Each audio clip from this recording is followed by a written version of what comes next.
آقا وقت نمازه، بزن کمره، وقت نماز رو برو بخون، چرا جار میزنی؟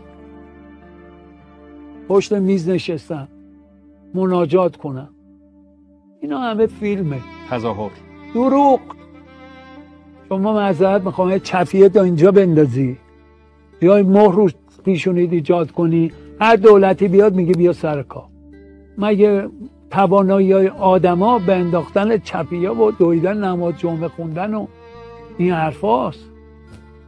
توانایی ها ذاتیه، هیچ کسی نمیتونه درش دخل و تصرف ایجاد کنه. شماها الان با دین دارین بازی میکنین. کدوم دین؟ دینی که به تو اجازه میده پشت میزت بشینی 220 میلیارد بدی برای رضایتنامه یه بازیکن. مردم تو این مملکت شام ندارن بخورن، میوه نمیبینن، گوش نمیبینن. آقای افتخاری اینا درده،